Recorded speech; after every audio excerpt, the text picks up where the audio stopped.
ଜୟ ଜଗନ୍ନାଥ ବନ୍ଧୁଗଣ ଆଜିର ଏ ଭିଡ଼ିଓରେ ଆମେ ଜାଣିବା ମକର ରାଶି ବ୍ୟକ୍ତି ବିଶେଷଙ୍କର ଜନ୍ମଠାରୁ ମୃତ୍ୟୁ ପର୍ଯ୍ୟନ୍ତ ଅନେକ ରହସ୍ୟମୟ କଥା ବିଷୟରେ, ଯେପରି ଏମାନଙ୍କର ଚରିତ୍ର, ସ୍ୱଭାବ, ଖାଦ୍ୟ, କର୍ମକ୍ଷେତ୍ର, ଶିକ୍ଷା, ବିବାହ ଏବଂ ଆୟୁଷ କାଳ ବିଷୟରେ। ଏମିତି ଅନେକ କିଛି ବିଷୟବସ୍ତୁ ଉପରେ ଆଜି ଆମେ ଆଲୋଚନା କରିବା। ଆଶା କରୁଛି ଆପଣମାନଙ୍କୁ ଏ ଭିଡ଼ିଓଟି ବହୁତ ହିଁ ପସନ୍ଦ ଆସିବ ଏବଂ ଆପଣମାନଙ୍କୁ ଅନୁରୋଧ କରୁଛୁ କି ଭିଡ଼ିଓକୁ ଶେଷ ପର୍ଯ୍ୟନ୍ତ ନିଶ୍ଚୟ ଆପଣ ଦେଖନ୍ତୁ। ଏହା ସହ ଭିଡ଼ିଓକୁ ଗୋଟେ ଲାଇକ୍ ନିଶ୍ଚୟ କରିଦିଅନ୍ତୁ ଏବଂ ଆମର ଏହି ଚ୍ୟାନେଲକୁ ସବସ୍କ୍ରାଇବ୍ କରି ପାଖରେ ଆସୁଥିବା ବେଲ୍ର ଆଇକନ୍କୁ ମଧ୍ୟ କ୍ଲିକ୍ କରିଦିଅନ୍ତୁ। ଫ୍ରେଣ୍ଡସ୍, ମକର ରାଶି ସାଧାରଣତଃ 3 ଭାଗରେ ବିଭକ୍ତ କରାଯାଇଥାଏ, ଯଥା 21/10 ଉତ୍ତରାଷାଢ଼ ନକ୍ଷତ୍ର ମକର ରାଶି। ଏମାନେ ହେଉଛନ୍ତି ମାନବ ଗଣ। ଏମାନେ ରାଜସିକ ଭକ୍ତିପ୍ରିୟ ହୋଇଥାନ୍ତି। 22/10 ଶ୍ରବଣ ନକ୍ଷତ୍ର ମକର ରାଶି। ଏମାନେ ହେଉଛନ୍ତି ଦେବଗଣ। ଏମାନେ ଧର୍ମପରାୟଣ ଅଟନ୍ତି। 23/10 ଧନିଷ୍ଠା ନକ୍ଷତ୍ର ମକର ରାଶି। ଏମାନେ ହେଉଛନ୍ତି ଦାନବଗଣ। ଏମାନେ ପ୍ରାକୃତିକ ସୌନ୍ଦର୍ଯ୍ୟ ପ୍ରିୟ ମଧ୍ୟ ଅଟନ୍ତି। ଫ୍ରେଣ୍ଡସ୍, ମକର ରାଶି ବ୍ୟକ୍ତିମାନେ ଅଳ୍ପ କଥା କହିବାକୁ ପସନ୍ଦ କରିଥାନ୍ତି। ଆଶାବାଦୀ ମଧ୍ୟ ଏମାନେ ଅଟନ୍ତି। ପରିଶ୍ରମୀ ଅଟନ୍ତି। ତା ସହିତ ଗଭୀର ସ୍ୱଭାବର ମଧ୍ୟ ଏମାନେ ହୋଇଥାନ୍ତି। ଯୁକ୍ତି ତର୍କପ୍ରିୟ ହୋଇଥାନ୍ତି, ସନ୍ଦେହୀ ହୋଇଥାନ୍ତି ଏବଂ କାମୁକ ମଧ୍ୟ ହୋଇଥାନ୍ତି। ଏହି ରାଶିର ବ୍ୟକ୍ତିମାନେ ବହୁ ପ୍ରତିଷ୍ଠିତ ଅଟନ୍ତି। ତା ସହିତ ଏମାନଙ୍କର ଅନ୍ତରର କଥାକୁ ବୁଝିବା ସେତେ ସହଜ ହୋଇନଥାଏ। ଏମାନେ ହେଉଛନ୍ତି ଧୈର୍ଯ୍ୟବାନ, ଧାର୍ମିକ, କଳା ଏବଂ ବିଦ୍ୟାରେ ରୁଚି ମଧ୍ୟ ଥାଏ। ବୁଦ୍ଧିମାନ ଏବଂ ରାଜପ୍ରିୟ ମଧ୍ୟ ଏମାନେ ଅଟନ୍ତି। ତା ସହିତ ବୀର ସ୍ୱଭାବଯୁକ୍ତ ମଧ୍ୟ ଏମାନେ ଅଟନ୍ତି ଏବଂ ପରୋପକାରୀ ମଧ୍ୟ ଅଟନ୍ତି।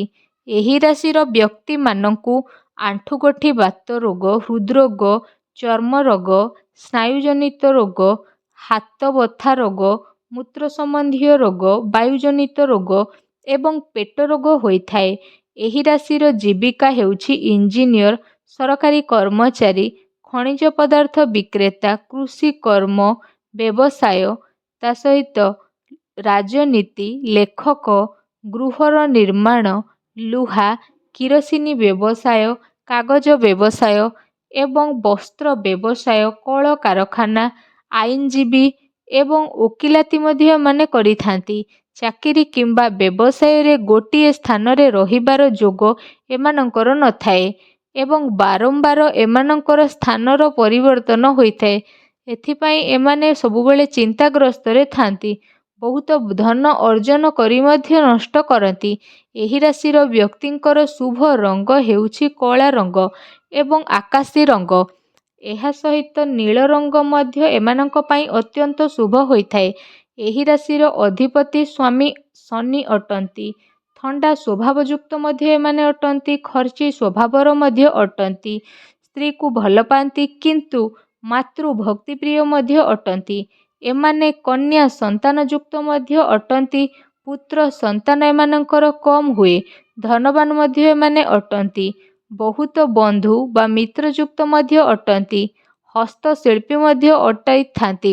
ଏହି ରାଶିର ଗ୍ରହ ଶାନ୍ତି ନିମନ୍ତେ ଲୁହା ଏବଂ ସୀସା ଶନିବାର ଦିନ ପୂଜା କରି ଧାରଣ କଲେ ଶୁଭଫଳ ପ୍ରାପ୍ତ ହୋଇଥାଏ। ଏହି ରାଶିର ବ୍ୟକ୍ତିଙ୍କର ବିବାହ ବୟସ 23ରୁ 24 ବର୍ଷ ମଧ୍ୟରେ କିମ୍ବା 34 ବର୍ଷ ମଧ୍ୟରେ ବିବାହର ଯୋଗ ବନିଥାଏ। ଏହି ରାଶିର ଶୁଭବାର ଶନିବାର, ଘାତ ବାର ହେଉଛି ମଙ୍ଗଳବାର, ଶୁଭ ଦିଗ ହେଉଛି ବିଶେଷ ଭାବରେ ଦକ୍ଷିଣ ଦିଗ। ସୁନା ପାଇଁ ପଶ୍ଚିମ ଦିଗ ଆପଣଙ୍କର ଶୁଭ ହୋଇଥାଏ। ଏହି ରାଶିର ଅଶୁଭ ଦିନ ପ୍ରତି ବର୍ଷର ଜୁଲାଇ ମାସ ଏବଂ ପ୍ରତି ମାସର 8, 9, 12, 22 ଏବଂ 30 ତାରିଖ ଅଶୁଭ ହିଁ ସାବ୍ୟସ୍ତ ଆପଣଙ୍କ ପାଇଁ ହୋଇଥାଏ, ଆଉ କ୍ଷତିକାରକ ମଧ୍ୟ ହୋଇଥାଏ। ଏହି ରାଶି ପାଇଁ ଅଶୁଭ ରାଶି ହେଉଛନ୍ତି ମେଷ, ସିଂହ ଏବଂ ଧନୁ ରାଶିର ବ୍ୟକ୍ତି ଅଶୁଭ ଅଟନ୍ତି। ଅଶୁଭ ରଙ୍ଗ ଧଳା ଏବଂ ନାଲି ରଙ୍ଗ ହୋଇଥାଏ। ଜନ୍ମରୁ 16 ବର୍ଷ ପର୍ଯ୍ୟନ୍ତ ସୁଖଦାୟକ ଅଟେ। 32 ବର୍ଷ ଠାରୁ 50 ବର୍ଷ ପର୍ଯ୍ୟନ୍ତ ସୁଖଦାୟକ ରହିବ। ଏହି ସମୟରେ ସୁଖ, ଶାନ୍ତି, ସ୍ତ୍ରୀ ସୁଖ, ଧନ ସମ୍ପତ୍ତି ସୁଖ, ଲଟେରୀ ଲାଗିବା, ସନ୍ତାନଜନିତ ସୁଖ, କିନ୍ତୁ ପିତା ମାତାଙ୍କ ମଧ୍ୟରୁ କାହାରି ମୃତ୍ୟୁ ମଧ୍ୟ ହୋଇଥାଏ। ଅଶୁଭ ସମୟ 16 ରୁ 32 ବର୍ଷ ମଧ୍ୟରେ ହୋଇଥାଏ ବିଶେଷ ଭାବରେ। ଏହା ସହିତ 82 ବର୍ଷ, 51 କିମ୍ବା 52 ବର୍ଷ ମଧ୍ୟରେ ଅସାଧ୍ୟ ରୋଗ ଯଥା ଅଣ୍ଡକୋଷ ଯନ୍ତ୍ରଣା, ରକ୍ତହୀନତା, ମୁଣ୍ଡ ବିନ୍ଧା ଭଳି ଅନେକ ରୋଗ ଦେଖାଦେଇଥାଏ। ଜୀବନରେ ଥରେ କିମ୍ବା ଦୁଇଥର ଅପରେସନର ଯୋଗ ରହିଛି।